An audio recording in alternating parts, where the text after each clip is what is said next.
Per capita income में दुनिया के 197 देशों में हमारी पोजीशन है वो 142वीं। पर कैपिटा जीडीपी का अंतर देखिए, जो दुनिया की सबसे बड़ी, जहां सबसे ज्यादा पर कैपिटा जीडीपी है, उससे हमारी पर कैपिटा जीडीपी 60 गुना कम है। मोदी जी, ये अद्भुत है, ये वंडरफुल ईयर है।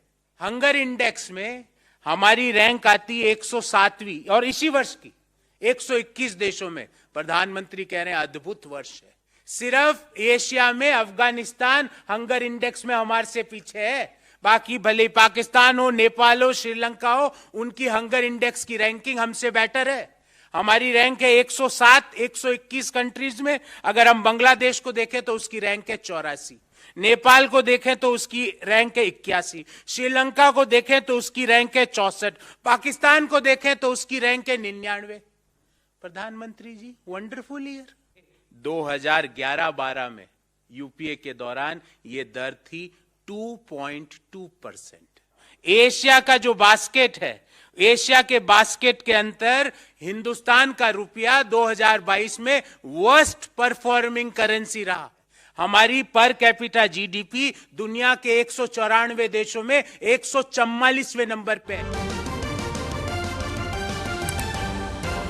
देश के बहुत बड़े अर्थशास्त्री, जिनका नाम देश ही नहीं दुनिया में लिया जाता है, नरेंद्र मोदी जी, क्योंकि अर्थशास्त्र से लेकर एस्ट्रोनॉमी से लेकर रोबोटिक साइंस से लेकर बॉटनी से लेकर एनाटॉमी से लेकर संस्कृत में से लेकर हिंदी से लेकर फ्रेंच भाषा से लेकर जितना भी दुनिया का ज्ञान है वो एक व्यक्ति में है। तो उन्होंने अपना अर्थशास्त्र का ज्ञान 25 दिसंबर को अपने मन की बात में बताया कि 2022 एक अद्भुत वर्ष था, और बोला कि 2022 अद्भुत वर्ष था आर्थिक व्यवस्थाओं को लेकर। 2022 के और सारे सरकारी आंकड़े, एक भी प्राइवेट आंकड़ा नहीं है, 2022 के आर्थिक इश्यूज के 7 बिंदु आपके सामने रखूंगा। यह अद्भुत वर्ष था भारतीय अर्थव्यवस्था के लिए, या ऐसा वर्ष था जिसको हम भूलना चाहेंगे, जिसको हम याद नहीं रखना चाहेंगे। प्रधानमंत्री जी ने कहा कि देश 5वीं बड़ी अर्थव्यवस्था बन गया, और आज उसकी हकीकत, उसका पूरा लेखा जोखा लेके आपके सामने प्रस्तुत हुआ। जो दुनिया की 5 बड़ी अर्थव्यवस्थाएं हैं, जिसमें भारत शामिल हो गया, पहले नंबर पे है अमेरिका, जिसकी जीडीपी है 23 ट्रिलियन, चीन की 17.7 ट्रिलियन, जापान की 4.9 ट्रिलियन, जर्मनी की 4.2 ट्रिलियन और भारत की 3.2 ट्रिलियन डॉलर। पर प्रधानमंत्री जी, जीडीपी से कंपैरिजन नहीं होता, जीडीपी पर कैपिटा का कंपैरिजन कीजिए। जीडीपी पर कैपिटा इनकम, जो दुनिया की सबसे बड़ी अर्थव्यवस्था अमेरिका, वहां की लगभग $70,000 है, चीन की $13,000, जापान की लगभग $39,000, जर्मनी की $50,000, भारत की मात्र $2,277 प्रति वर्ष। तो आप जब आपकी इच्छा होती, जब तो आप एब्सोल्यूट नंबर कंपेयर कर लेते हो, जब आपकी इच्छा होती जब पर कैपिटा कर लेते हो। अगर आपको एब्सोल्यूट नंबर ही करने थे तो भारत में कोरोना के कितना संक्रमण फैला, उस दिन तो आपने ये कंपेयर किया कि कितने प्रतिशत लोगों को कोरोना हुआ, भारत के कितने प्रतिशत लोग कोरोना के कारण मृत्यु हुई। जब अर्थव्यवस्थाओं का कंपैरिजन करते हैं तो मैं 2 आंकड़े आपके सामने बड़े सरल शब्दों में कर रखता हूं। एक परिवार है जिसमें 2 सदस्य है और 1 लाख रुपए कमाता है, तो प्रति व्यक्ति कितने कमाए? 50,000 रुपए। दूसरा परिवार है, 1 लाख टोटल इनकम होती है परिवार की और 20 सदस्य है, प्रति व्यक्ति कितना इनकम हुई? 5,000। मोदी जी और मोदी जी के जो संक्रमण से संक्रमित लोग हैं, वो सब ये एब्सोल्यूट नंबर को आपके सामने रखते हैं। हमारी पर कैपिटा जीडीपी दुनिया के 194 देशों में 144वें नंबर पे है। As far as per capita GDP is concern, we are at 144th position out of 194 countries of the world. Modi ji, ये अद्भुत है, ये वंडरफुल ईयर है, is this wonderful? Is this अद्भुत? I think it is dreadful. मुझे लगता है हमें इसको भुलाना चाहिए. पर कैपिटा इनकम में दुनिया के 197 देशों में हमारी पोजीशन है वो 142वीं है. We are at 142nd rank out of 197 countries of the world. और पर कैपिटा जीडीपी का अंतर देखिए, जो दुनिया की सबसे बड़ी, जहां सबसे ज्यादा पर कैपिटा जीडीपी है, उससे हमारी पर कैपिटा जीडीपी 60 गुना कम है, 60 टाइम्स लेस. और हम यहां पे प्रधानमंत्री जी कह रहे हैं wonderful year as far as Indian economy is concern.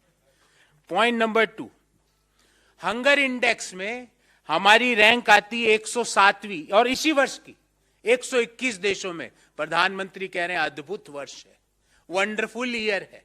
सिर्फ एशिया में अफगानिस्तान हंगर इंडेक्स में हमारे से पीछे है. बाकी भले पाकिस्तान हो, नेपाल हो, श्रीलंका हो, उनकी हंगर इंडेक्स की रैंकिंग हमसे बेटर है. हमारी रैंक है 107 121 कंट्रीज में. अगर हम बांग्लादेश को देखें तो उसकी रैंक है 84, नेपाल को देखें तो उसकी रैंक है 81, श्रीलंका को देखें तो उसकी रैंक है 64, पाकिस्तान को देखें तो उसकी रैंक है 99. प्रधानमंत्री जी वंडरफुल ईयर. और दुनिया में सबसे ज्यादा, और this is very relevant friends, दुनिया में सबसे ज्यादा चाइल्ड वेस्टिंग रेट हमारी है. चाइल्ड वेस्टिंग रेट का अर्थ कि कितने लोग, कितने बच्चे अपने उम्र और अपनी हाइट के हिसाब से कुपोषित है, कम वेट के हैं. दुनिया में सबसे ज्यादा चाइल्ड वेस्टिंग रेट हमारी है. एशिया में अफगानिस्तान के अलावा जितने भी देश है उससे हमारी हंगर इंडेक्स में रैंक कमजोर है. और प्रधानमंत्री जी कह रहे हैं कि वंडरफुल ईयर है. Point number 2. Point number 3, Asia के अंदर, पूरी जिम्मेवारी से बोल रहा हूं, एशिया का जो बास्केट है, एशिया के बास्केट के अंदर हिंदुस्तान का रुपया 2022 में वर्स्ट परफॉर्मिंग करेंसी रहा. Worst performing currency in the Asian basket was Indian rupee. और आपको जान के ताज्जुब होगा, एक साल में 2022 में रुपये का डेप्रिसिएशन 10% से ज्यादा हुआ. एक साल में रुपये की कीमत 10% से ज्यादा कम हो गई. प्रधानमंत्री जी कह रहे हैं वंडरफुल ईयर. पॉइंट नंबर 4, प्रधानमंत्री जी एक पूरी टेबल बनाई है मैंने आपके लिए, पढ़िएगा. जो दुनिया की रेटिंग एजेंसीज है और reserve bank of India, state bank of India है, उन्होंने भारतीय अर्थव्यवस्था का, जब मौजूदा वित्तीय वर्ष 2022-23 चालू हुआ था, उस समय जीडीपी का क्या फोरकास्ट किया था और आज क्या फोरकास्ट किया है, क्या रिवाइज किया है. मैं उसका एक टेबल लेके आया हूं, आपके सामने वो टेबल रखूंगा. स्टेट बैंक ऑफ इंडिया के अनुसार जब वित्तीय वर्ष शुरू हुआ तो जीडीपी फोरकास्ट था 7.5%, अभी उन्होंने रिवाइज करके कर दिया 6.8%. मोदी जी कह रहे हैं अद्भुत वर्ष है. वर्ल्ड बैंक ने 7.5 का जीडीपी फोरकास्ट कहा था, अभी उन्होंने रिवाइज करके कर दिया 6.9%. आगे और रिवीजन होगा अभी तो. सिटी ग्रुप ने कहा था जीडीपी फोरकास्ट 8 रहेगा इस मौजूदा वित्तीय वर्ष में, अभी उन्होंने रिवाइज करके कर दिया 6.7%. आईएमएफ ने कहा था 7.4% की जीडीपी ग्रोथ रहेगी, उन्होंने रिवाइज करके कर दिया 6.8%. फिच ने कहा था 7.8% की जीडीपी ग्रोथ रहेगी, अभी उन्होंने रिवाइज करके कर दिया 7%. इंडिया रेटिंग ने कहा था 7% जीडीपी ग्रोथ रहेगी, उन्होंने रिवाइज करके कर दिया 6.9%. रिजर्व बैंक ऑफ इंडिया ने कहा था जीडीपी ग्रोथ 7.2% रहेगी, उन्होंने रिवाइज कर दिया 7%. एशियन डेवलपमेंट बैंक ने कहा था कि जीडीपी ग्रोथ रेट 7.2% रहेगी और उन्होंने रिवाइज कर दिया 7%. दुनिया की सारे बैंक, रेटिंग एजेंसीज, हमारे देश का सेंट्रल बैंक, स्टेट बैंक ने देश का जीडीपी फोरकास्ट के जो पूर्वानुमान है उसको नीचे गिराया. मोदी जी कह रहे हैं ये वंडरफुल साल था. Point number 4.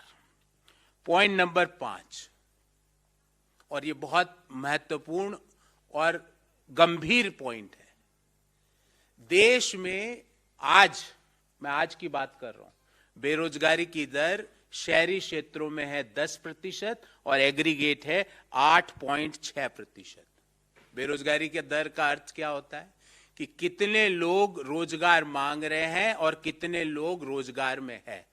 तो मैं ये कहता हूं कि 10% शहरी क्षेत्र में बेरोजगारी की दर है, अर्थात शहरों में अगर 100 लोग रोजगार युक्त है तो 10 लोगों के पास जो रोजगार चाहते हैं उनको रोजगार नहीं है। ध्यान रहे 2011-12 में यूपीए के दौरान यह दर थी 2.2%। मैं नहीं कह रहा, सरकारी आंकड़े सारे, एक भी हमारा आंकड़ा नहीं, हमारी ऑब्जर्वेशन नहीं है। पूरा डेमोग्राफिक डिविडेंड को मोदी जी ने डेमोग्राफिक डिजास्टर बना दिया। अब कब तक हम कोरोना का रोना रोते रहेंगे? पॉइंट नंबर 6, पूरे साल, जितने साल में 11 महीनों का डाटा है मेरे पास, क्योंकि अभी 12वें महीने का डाटा जनवरी में आएगा, 11 महीनों में से 10 महीने जो रिटेल इन्फ्लेशन था वो आरबीआई की जो अपर लिमिट थी 6%, उससे ज्यादा रहा। मोदी जी कह रहे हैं वंडरफुल ईयर रहा, रिकॉर्ड बनाया है। साल में, एक साल में 5 बार दूध के दाम बढ़ते हैं। आपने ये रिकॉर्ड, मैंने तो नहीं देखा था। और न्यू ईयर से पहले हम एक दूसरे को गिफ्ट देते हैं ना, मोदी जी का आज एक गिफ्ट हम सबको मिला है, 2 रुपए पर litre. The milk prices had gone up. Bharat सरकार के पेट्रोलियम मिनिस्ट्री का आंकड़ा है, $32 प्रति बैरल कच्चे तेल की कीमत कम हुई है। मई 2022 से लेके आज तक $32 प्रति barrel. The crude oil prices had gone down. और एक अनुमान है कि $1 प्रति बैरल अगर कच्चे तेल की कीमत गिरती है तो लगभग 40 से 45 पैसे पेट्रोल की कीमत, डीजल की कीमत कम की जा सकती है। पिछले 200 से ज्यादा दिनों में $32 प्रति बैरल की कमी हुई, अर्थात 14 रुपए 40 पैसे प्रति लीटर पेट्रोल और डीजल की कीमत मोदी जी बिना एक्साइज ड्यूटी को छेड़े कम कर सकते हैं, पर वो नहीं किया, ताकि रिटेल इन्फ्लेशन 6.7% पर बना रहे। लास्ट पॉइंट, ट्रेड डेफिसिट्स और एक्सपोर्ट्स भारत के लगातार घट रहे हैं। एक्सपोर्ट्स हमारे लगातार घट रहा है, ट्रेड डेफिसिट बढ़ता जा रहा है। मोदी जी कह रहे हैं कि 2022 was wonderful year as far as calendar year 2022 is concerned.